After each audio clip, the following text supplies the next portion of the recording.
São Paulo, 16 de maio de 2014. Povo brasileiro, estamos de fato à beira do comunismo e muitos não se deram conta. A guarda pretoriana de Dilma Rousseff. A alteração do decreto de criação da Força Nacional é inconstitucional e quebra pacto federativo, na medida em que confere ao Poder Executivo força policial própria. Inconstitucionalidade da Força Nacional. A criação dessa companhia especial, seguida da operação de guerra que invadiu terras, inclusive áreas de caça das aldeias indígenas do povo Munduruku, acabou por obscurecer outra pequena alteração efetuada pela presidência no ato de criação da Força Nacional, Decreto 5.289/04, mais especificamente sobre a legitimidade para solicitar o auxílio dessa tropa. O artigo 4º do decreto original tinha a seguinte redação: artigo 4º, a Força Nacional de Segurança Pública poderá ser empregada em qualquer parte do território nacional, mediante solicitação expressa do respectivo governador de estado ou do Distrito Federal. Após a alteração, passou a vigorar assim: artigo 4º, a Força Nacional de Segurança Pública poderá ser empregada em qualquer parte do território nacional, mediante solicitação expressa do respectivo governador de estado, do Distrito Federal ou de ministro de estado. A partir deste ponto, qualquer ministro pode solicitar o emprego da Força Nacional para defender os interesses do governo federal, sem a necessidade de qualquer autorização judicial, nem mesmo a quiescência do governo do estado. A inclusão dessas 5 palavras mágicas ao final do artigo 4º acabou por subverter por completo a razão de ser do decreto e, de quebra,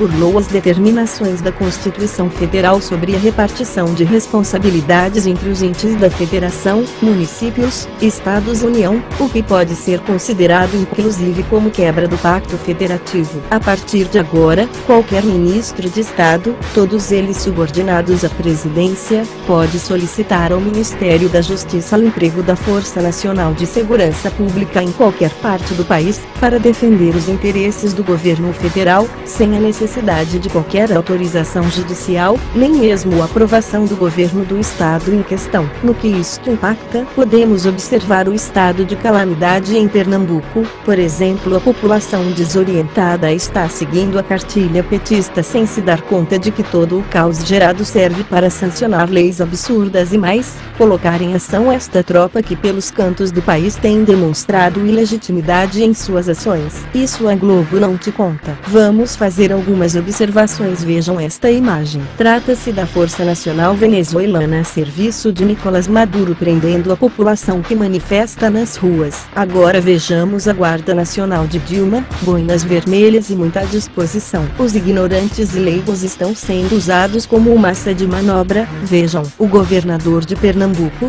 João Lira Neto, PSB, solicitou ajuda dos homens da Força Nacional de Segurança Pública e do Exército para substituir os policiais grevistas. As tropas começaram a desembarcar no estado já na madrugada desta quinta e vão fazer o policiamento ostensivo. Lira Neto acrescentou que o ministro da Justiça, José Eduardo Cardoso petista, irá ao estado, acompanhado de um general designado para comandar as ações das Forças Armadas. Como a situação já chegou ao ápice, antes da cartada final desse desgoverno atual, que gradativamente vem adoecendo o nosso país, precisamos nós, o povo, tomar medidas extremas para cortar esse mal pela raiz. Exigindo a CPI da Petrobras, teremos grandes chances de ver Dilma respondendo aos atos de improbidade cometidos, o que irá minar o PT do poder. Na verdade, o governo está facilitando o caos com o uso das greves da polícia para implementar a desmilitarização da PM, somado ao sucateamento da PF e o abandono da Polícia Civil e Científica. O plano do PT em fortalecer o ideal inconstitucional da Força Nacional com o uso de nossos militares. É preciso expor os nossos problemas de segurança pública. A PEC 51, de autoria de Lindbergh Farias,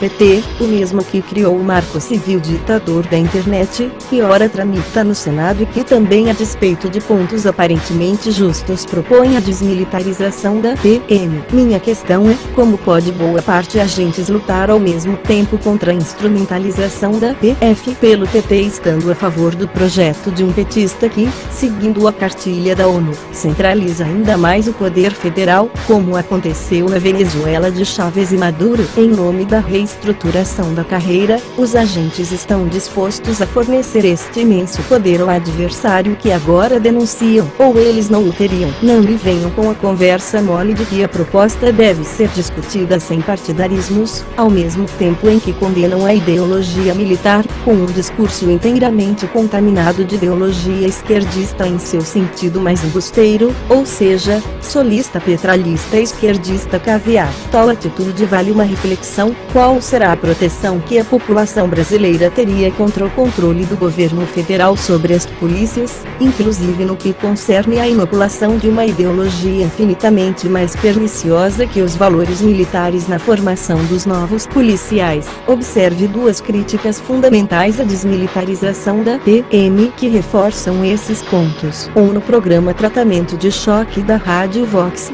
que expõe de forma resumida, Diogo Fontana mostra o perigo de entregar 500 mil homens armados nas mãos do PT. 2. O fim da PM é uma bandeira que foi lançada de forma publicitária no filme Tropa de Elite 2, que foi feito por psolistas para o PSOL e para a esquerda. A manipulação das mentes. Na cena final, o Capitão Nascimento fala: a PM do Rio tem que acabar. Então soltaram esta ideia, que vem crescendo. Ela ganhou as ruas com os Black Blocs e outros apadrinhados do PT como o MST, une toda esta cambada que faz manifestação de preto e vermelho. Essa alusão do filme era tudo o que petralhas precisavam para alavancar a aceitação da PEC 51. Como funcionam as Forças Armadas no Brasil? O efetivo atual é o seguinte: Forças Armadas, Exército, Marinha e Aeronáutica, 370 mil homens, servindo agora. Forças de reserva, 1 milhão de homens. Desse 1 milhão, mais ou menos metade são pessoas que já serviram o Exército, desde o sujeito de 45 anos que serviu quando tinha 18 até o cara que serviu no ano passado. São pessoas que tiveram pelo menos um ano de treinamento militar, mas que estão em casa, fora de forma, etc. Custa dinheiro e muito esforço mobilizar e treinar esse pessoal e provavelmente nem existe arma disponível para todos eles. Os outros 500 mil das forças de reserva são justamente os policiais militares de todos os estados do Brasil. Ou seja, metade da reserva é a PM, que já possui armamento e que os comunistas precisam para manobrar contra a população. O que é que o PT está propondo, através de Lindbergh e Farias? Acabar com metade das forças de reserva das Forças Armadas. Eles querem amputar quase 40% do tamanho das Forças Armadas. É isto que eles estão fazendo. Quando você ouvir alguém falando em fim da PM, entenda, eles querem cortar quase pela metade o tamanho das Forças Armadas brasileiras. Se tirar essa polícia, vão colocar outra, uma polícia civil unificada, estadual. A lei prevê organização municipal da polícia, organização metropolitana, setorial. Isto até seria interessante, se não fosse uma artimanha petralha. As polícias civis unificadas vão ser estaduais, sob o comando do Estado, mas a armadilha é a seguinte: mesmo havendo uma multiplicidade de forças policiais neste novo modelo, todas elas serão submetidas a diretrizes federais. Ou seja, o governo federal e Dilma vai ditar as regras. Vai ter a Polícia Metropolitana de São Paulo, do Rio, de Minas Gerais, etc., em cada estado, mas todas elas vão obedecer no fim das contas ao Ministério em Brasília. Ou seja, centraliza o poder ainda mais. Querem substituir cerca de 500 mil homens sob o comando das Forças Armadas por 500 mil homens dirigidos de Brasília, em última instância pelo Poder Executivo e pela Presidenta da República, por ora presidenta que possui a ficha criminal mais suja do país. Nos resta então, enquanto população, implorar em nossos murais para os policiais não fazerem manifestações e paralisações neste momento, pois esta pode ser a cartada final do golpe comunista que iremos sofrer. Policiais, não entreguem nosso país ao jogo sujo do PT, lhe imploramos. Povo, o governo está gerando caos para assim implantar medidas ditadoras comunistas e drásticas sobre a liberdade da população brasileira. O Brasil é meu, o Brasil é seu, o Brasil é nosso e queremos a polícia militar livre dos jogos podridos dos políticos. Abaixo os petralhas. Curta nossa página, CPI Petrobras, Impeachment, Dilma Rousseff, representantes de São Paulo e Belo Horizonte.